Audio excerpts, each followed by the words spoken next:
Welcome to the intersection of technology, cybersecurity, and society. Welcome to ITSP Magazine. Join us on our journey into the past, the present, and the future as we explore the relationship between technology and humanity. Together, we are going to find out what it means to live in a society where everything is connected and the only constant is change. Knowledge is power, now more than ever. Nintex is the global standard for business process management and automation. The Nintex platform helps their clients accelerate progress on their digital transformation journeys by quickly and easily managing, automating, and optimizing business processes. Learn more at nintex.com. Blue Lava is the first business platform for CISOs to manage their security program. Blue Lava guides security leaders to effectively measure, optimize, and communicate their security program with confidence and ease in one platform. Learn more at bluelava.net.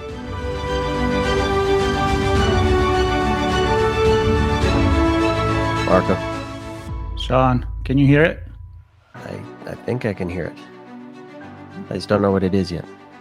Yeah, it's coming from far away. It's unidentified. But it seems like it's an audio signal, which is a good thing. It is an audio signal.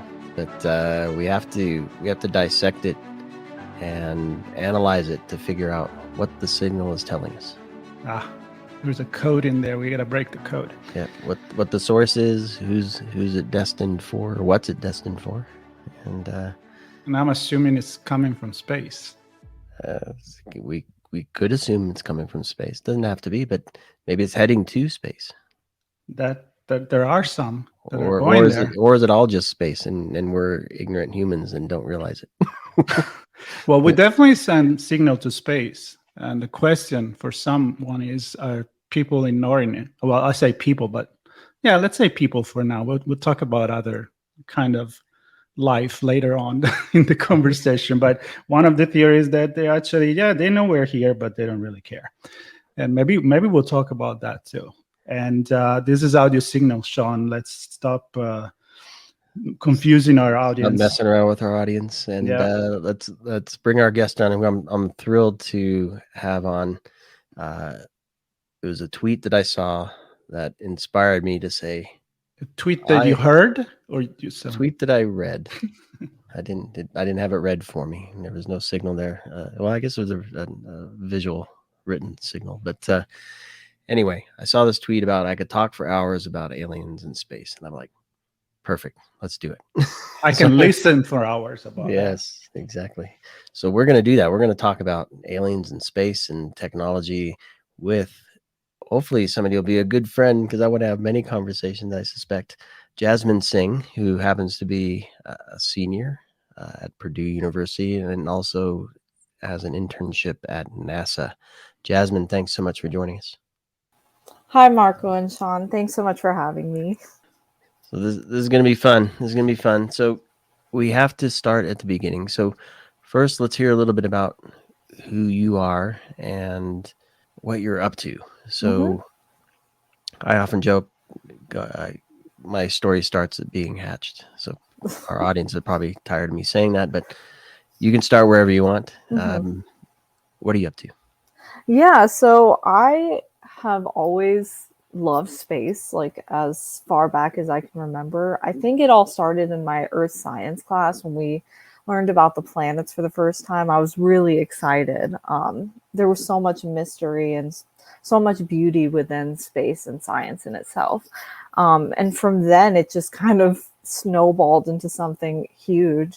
I would always look at the stars, look at the moon at night, and just kind of ask myself so many questions. And, you know, the types of questions that a kid would ask, like, is there anyone out there? Is someone looking back at me when I'm looking at them? You know, those types of questions.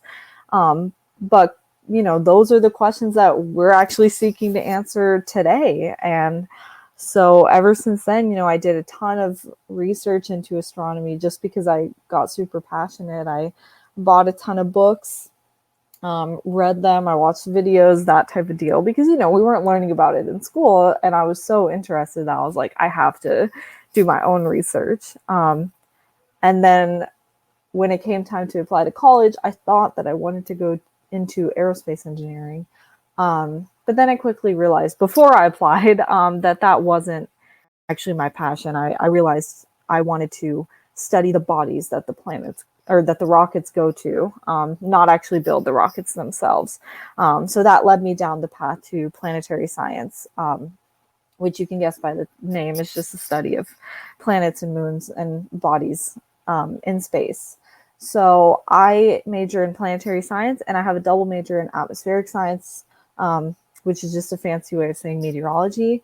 And the reason I chose atmospheric science is because planetary science is such an interdisciplinary field, such a broad field. You can do literally anything. So I wanted to really specify my studies. And when I got to school, I took one atmospheric science class because that was a requirement. So it was either atmospheric science or geology, and I chose atmospheric science, and I really enjoyed it. Weather has always been cool to me. Storms and tornadoes and hurricanes have been cool to me. So I thought, why not? And when I took it, I was like, hey, I think I could study this too. And so I met with my advisor and we talked about it. And we found out that was a good route for me because I originally thought I wanted to minor in astronomy. So she said, why not double major? So I decided to double major in atmospheric science and study planetary atmospheres, because I've always found weather on other planets fascinating as well, because it's so extreme compared to Earth. We have no idea what's going on half of the planets. Yeah, we're starting to see now that we can explore, and we know that there is atmosphere and weather pattern all over the places. But before we dig more into that, I do have a question, because you Go said, ahead. yeah, it's still about your background and how you got inspired. Because you say you've always looked at the moon, at the stars, and wanted to do that. But was it someone or something in your life as a child that inspired you more than anything? Like somebody in the family, a book that you read, maybe even a movie that you saw, anything like that made you click?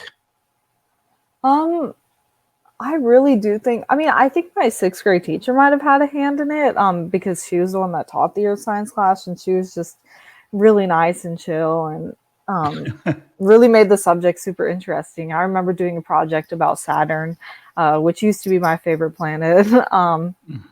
And I don't know, it just went from there. But my family has always been super supportive. They weren't the type to push me into a certain field. They saw that once I had my interest, they were like, you should pursue that, go chase your dreams. And they have just been so supportive since then.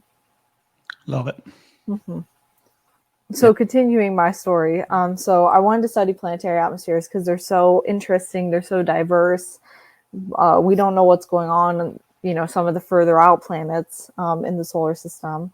So that's why I chose that. And then from there, I've kind of also delved into the field of astrobiology, which is the search for life in the solar system and beyond and stuff like that. And it's also the study of the origin of life. A lot of people in astrobiology want to know how life emerged on Earth.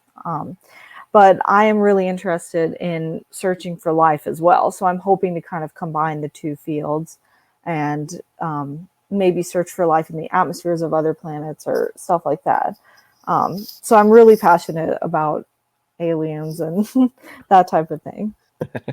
Well, I love it. And I mean, we're recording this on a Saturday. Last night was a buck moon. I didn't know what a buck moon was. I saw it on the news.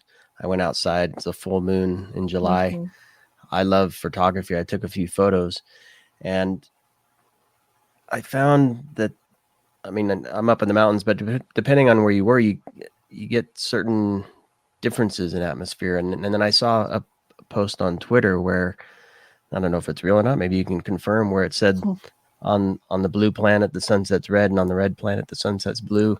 And all that to me says that there's different atmospheres around between on, I don't know, talk to me a little bit, and I know Marco really wants to get to the aliens, as do I, but talk to me about the atmosphere first, because I think we tend to look at our own planet, and then we tend to look at the other planet, and as you said, the means to get from one to the other, and there's this space between, right? And some billionaires explored some of that space close to Earth not too long ago. But talk to me about the space, and why is that both interesting and important to understand? Yeah, so space is really important to understand and explore because, that's how we emerged on Earth. That's why people are trying to figure out, why are we here? How did we get here? Asking those philosophical questions, but also they are scientific in a way. And I think it's super important that we explore space and fund space exploration. I won't go into my opinions about billionaires going into space, but I definitely think space exploration should be accessible to a lot of people. I think it'd be great to have just flights going up there and people just seeing the Earth from that perspective. I think it can really change people and make them realize how small we truly are. And how beautiful this planet really is, how lucky we are to be here. Even though I definitely don't think we're alone. We can get into that in a bit, but I think space exploration is super important to really understand our place in the cosmos, why we're here, what else is out there. Yeah, and I to connect with that, I watch a lot, everything really about space. I'll watch it in documentary or listen to, and they talk often, the people that spend a lot of time, astronauts, of course, the International Space Station, and they even orbit around the planet, how their entire perspective change. It's like psychologically something kick in, and they just see the planet as a completely different thing. And I quote Carl Sagan a lot about that pale blue dot that is really inspiring and really put us in place. Well, not really, because we're even smaller than that, of course. But in the universe where we think on our planet that everything rotates around ourselves and our planet, in reality, not even close, right? So that is a very mind opener, and we should have that. But now I'm getting philosophical. So let's go back. Let's go back to what you were talking about. And I actually, even the question that Sean had about the different atmosphere and different planets and how, I don't know, honestly, it's all connected, right? When you study space, you look at a planet, you need to be an expert almost in everything, from geology, as you said, to weather, to chemistry, and all of the above. So how did you pick certain things versus others? Yeah, so I found storms and everything interesting on Earth. And so atmospheric science focuses on Earth, obviously meteorology and that type of thing. So we already know a lot of these things, but we can use our own planet as a way to study the other planets. So it was good for me to combine the two majors, because in one hand, I'm learning about weather on Earth, and then the other hand, I'm learning about other planets and other aspects about other planets. So I can kind of combine the two and see how we learn about those things. And it's really useful. These missions that we have going out in studying other planets, they're collecting very valuable data about the atmospheres and the rocks and everything, from the rovers to Juno to Cassini. So I'm super excited to get into this and study these types of things. I actually do undergrad research, but my undergrad research revolves around exoplanet atmospheres. So I'm kind of getting into the exoplanet field as well, which is relatively new. But we are making so many good discoveries in that field. We've discovered over like 4,000 exoplanets and counting. And this field has only been around since the 90s, I believe. I could be wrong. But I love it too. So as you're describing all this stuff, I'm thinking, how do you keep it all straight? How do you soak it all in? Because there's so much in each one. I can only imagine, and I can't imagine in many cases even. So tell me a little bit about how you do the research, and maybe some of the work you're doing with NASA ties into this as well. Mhm. Is it field by field, or are you looking at scenarios that happened across multiple disciplines? What kind of projects are you working on? Tell me a little bit about that, so I can kind of Mhm. give a sense for what you're doing every day. Yeah. So the work that I'm doing in school, it's all computer based. My work in school and my work at NASA. Hopefully, I can be in the lab in the fall, but we're going to see with how things are going with COVID.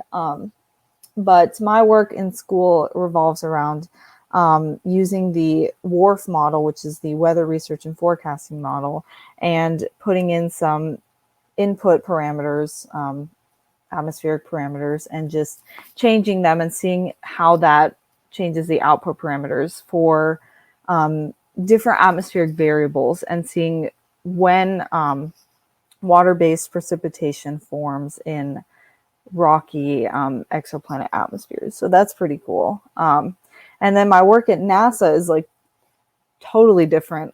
It is machine learning, which I have never had experience in machine learning, but I found it interesting. And so I'm using machine learning model, a climate model, and I am trying to improve that model. And climate models are super important. Obviously, we need them to understand what's going to happen to our climate, how humans are affecting it, that type of deal. So I'm working on that, but I'm also working on an exoplanet climate model, which is my main focus.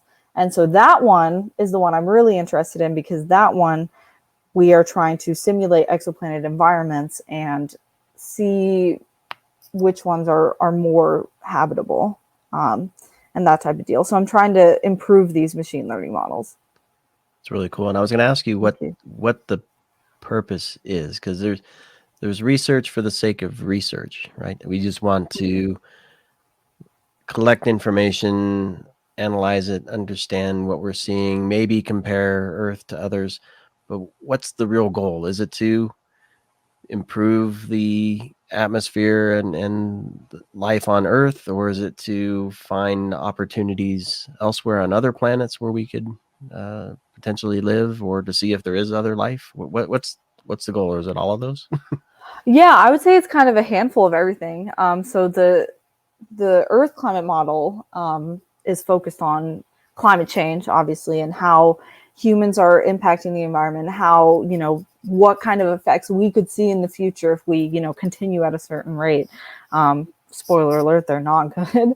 And then the exoplanet model is more focused on, finding life on other planets. What planets would be conducive to conditions that could harbor life. So there, it's kind of a mix of everything. All right, let's get into aliens' life. Come on. Yeah. I've been very patient now.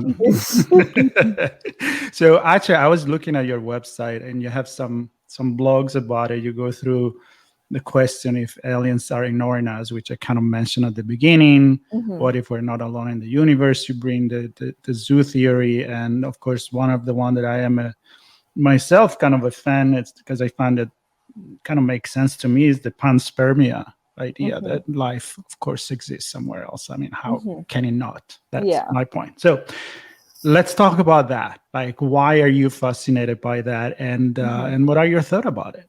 Yeah. So as I mentioned earlier, I've always been looking at the stars and the moon from as far back as I can remember. And I would, ask the questions that a typical kid would ask, I guess, is, I'd look at the moon, I'd be like, what if someone's up there? Obviously I was little, so didn't know about the moon landing or anything. But I'd be like, what if someone's up there and they're looking back at me, and that can kind of snowball into bigger questions about other planets and stars and whatnot. But I was just asking the typical kid questions. But those questions led me to really think about life beyond Earth. And we talk about aliens as, we joke, we talk about the pop culture, like green Martian looking thing. But I think, even microbes are aliens, and so we talk about the icy moons in the outer solar system, that have oceans that might have microbes in them. And so those are aliens too. We always think about intelligent life, but we don't think about microbial life as being aliens, as being life. Like if we didn't come from that. Yeah, as if we didn't come from that too. Yeah, you're right. Sean. Yes. So, well, no. So I think, do we as a society, are we not focusing on the right thing there? Do we only care if it's human-like, then it doesn't matter? I guess, did the general population not really understand what's possible and what it is and why it matters? Yeah, I feel like it might be a lack of information to the public, but I hope that, with future missions such as the Europa Clipper, Dragonfly, the Jupiter Icy Moons Explorer, like I hope missions like that are going out to these icy bodies and searching for habitable conditions and possibly life. I hope these can kind of open the public's eyes to seeing that we might not be alone. I mean, I definitely don't think we are, but you know what I mean. We might not be the only ones in the solar system, which can open up questions about the rest of the universe and the possibilities for that. So I'm super excited. But the odds of intelligent life, if I were to go into that, they are very small, based on calculations that people have done, which I don't know how people do calculations on that. I know there's the very famous Drake equation, but the Drake equation has a lot of variables that we cannot calculate because they're just hypothetical things, like how many intelligent civilizations have evolved, how many of those civilizations can communicate, like these are variables we cannot calculate, so we don't actually know the answer to that equation. I'm wondering if you have a sense for, and there was a comment made by one of the billionaires that we could offload all the nasty, disgusting manufacturing to off of Earth to somewhere else.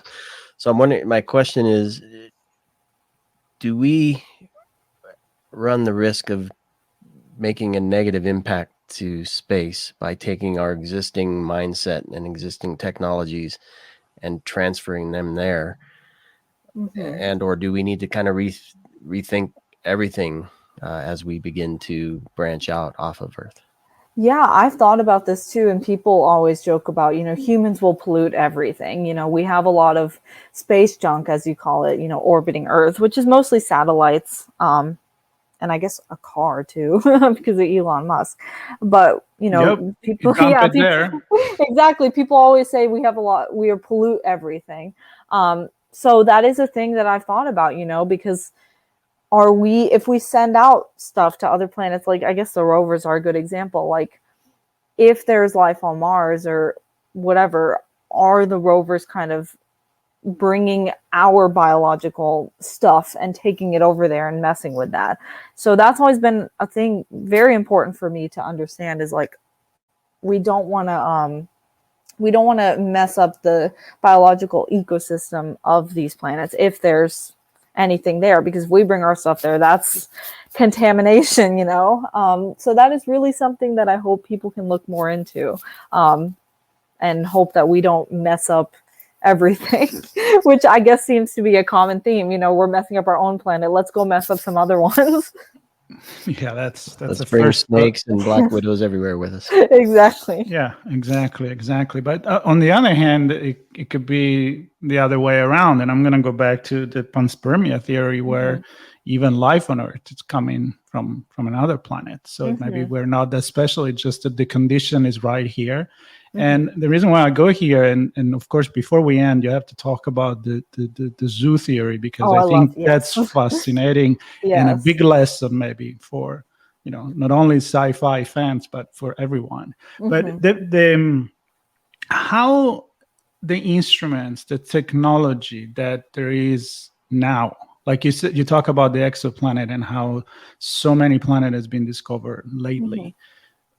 Where are we with technology and in terms of acceleration to discover more and more, and how do you see these developing as well? It's like growing exponentially, of course. Mhm. But what the most fascinating thing from a technology perspective that the NASA and you are using right now?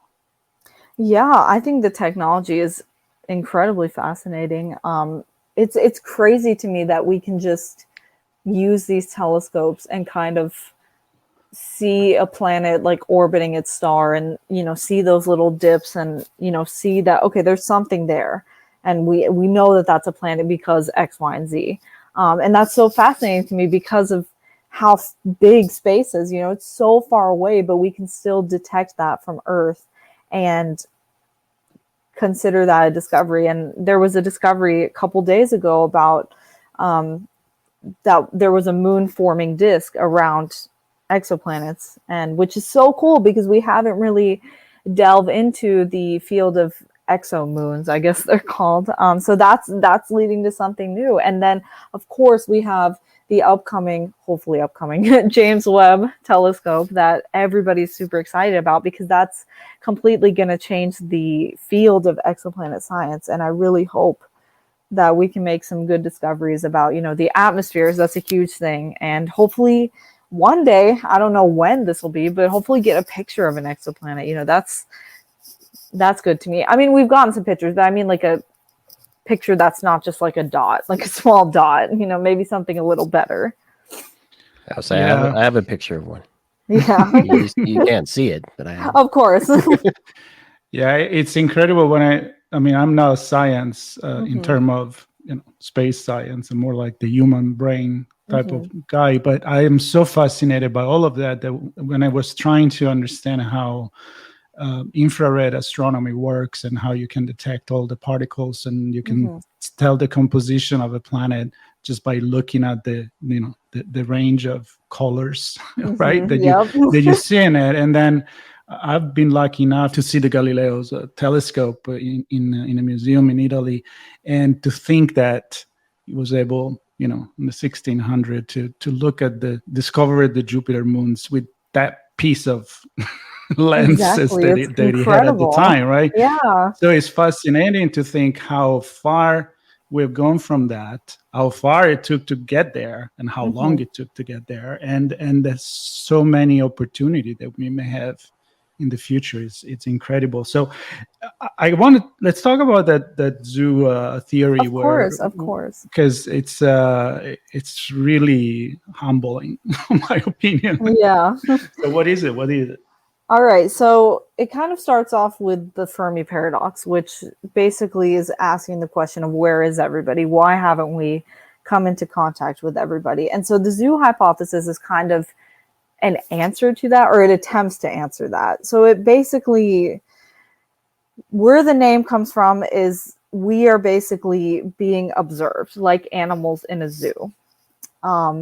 Which it's so creepy to think about. So it's basically saying that aliens are observing Earth, but we don't know about that. They're kind of hiding themselves from us. Either they have the technology to do so, or they're just super far away and they're able to observe us somehow with their technology and we don't know. And, it's really, really creepy if you think about it. I mean, I guess people have already speculated that we're being watched, and they must be very disappointed by what they're seeing. But the thing is that they say that they're intentionally doing this. They're intentionally avoiding communication with Earth so that they don't interfere with anything that's going on our planet, whether it's natural evolution or our development, our cultural development, or they just want to avoid the what I said earlier, the interplanetary contamination.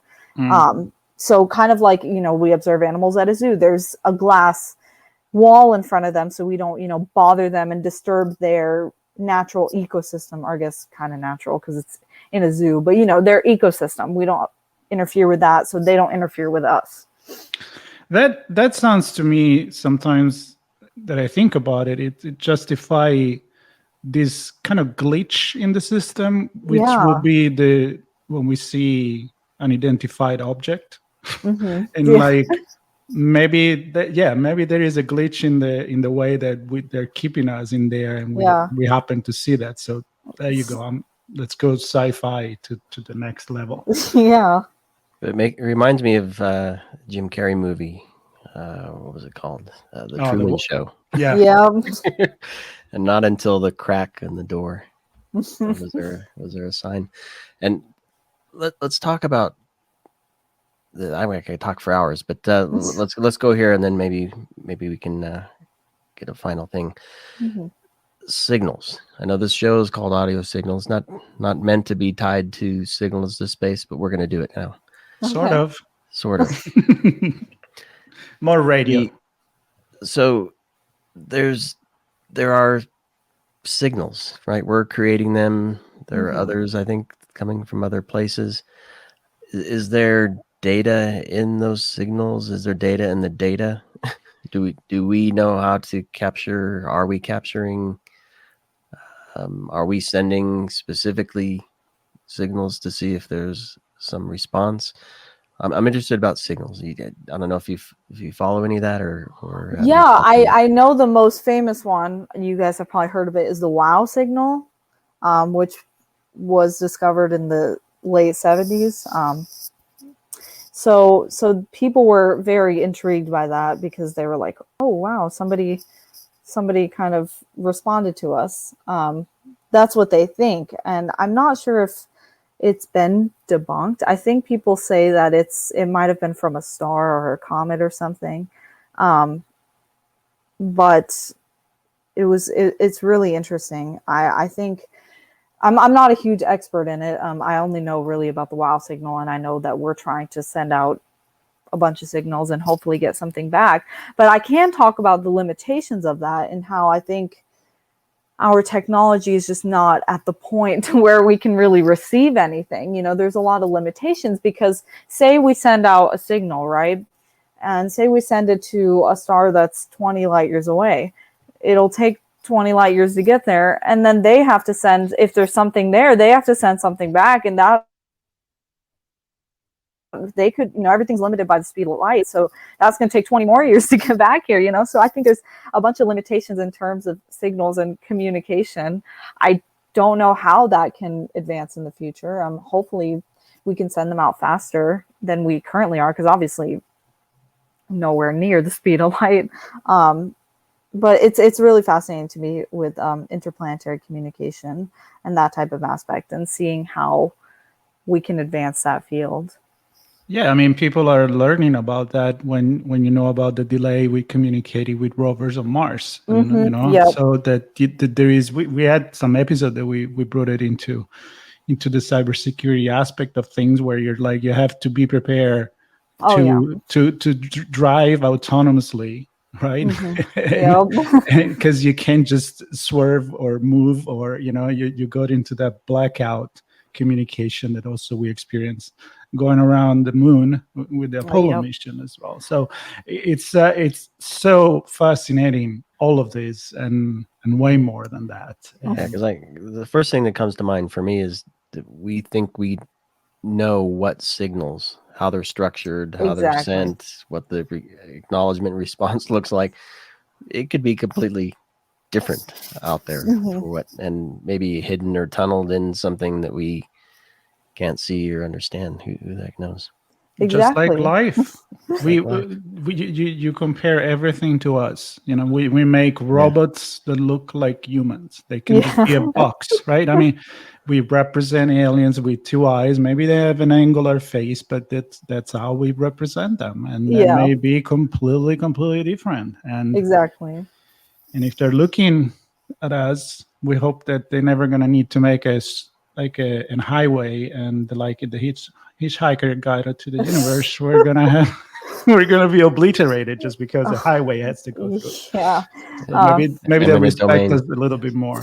And the answer is 42 anyway for those. Of course. I have thoughts about, I don't know why. I mean, I guess we kind of have to make everything human centric in a way because it's all we know, you know, so it's all we know. So we had to make otherworldly beings look like humans as well, because that's all we know. We can't possibly fathom what they could look like. And that's part of the beauty of it that I never mentioned, is that there's just so much mystery. We have no idea what they could look like. We have no idea what kind of laws they could have if they're intelligent enough, to be a civilization, what kind of laws they could have, what kind of languages they could speak. Like, it's so, like, what kind of forms of communication they use. It's so fascinating. There's so many questions, and I hope, at least in my lifetime, that we find something, or we're close to finding something. I know there was a whole phosphine on Venus thing. There's methane on Mars. People are still trying to answer those questions, but I really hope that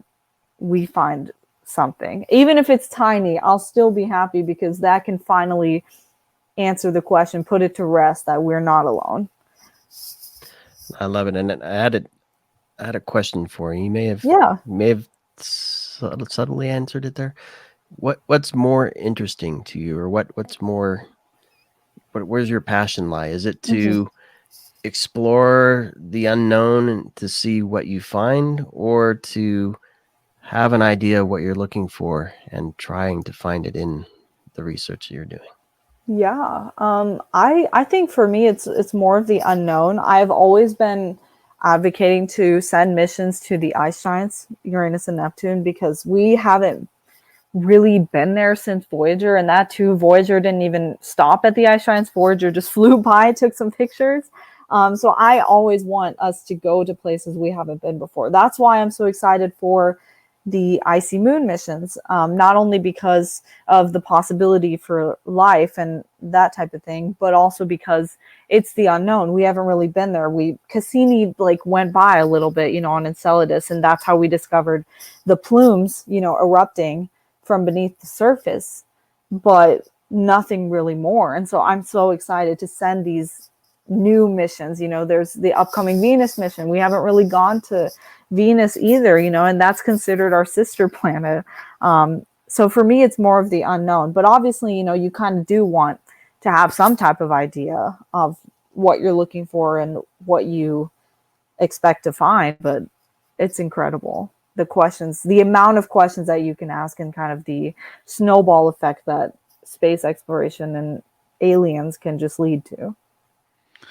Yeah. And as I reference often with history, the discovery has always been part of who we are. I mean, we had to cross the ocean to see what was there. It took a lot of risk. And once we figure out, and I'm going to break the news, that the planet is spheric. Yes, flat. Thank you. So sorry about that. Thank you for saying. Then we need. Sorry, Sean. Yeah, you're going to have to make the pizza somewhere else now, because it's not flat. So the point is, we can't stop that. And I'm not going to go dark in the future of, when we will have to eventually leave this planet, no matter what. But it's just fascinating. And as you can tell, I could talk about this forever. Sean, same. You the same. But we're going to have to give it a cut here at about 37 minutes. And honestly, I really enjoyed this conversation.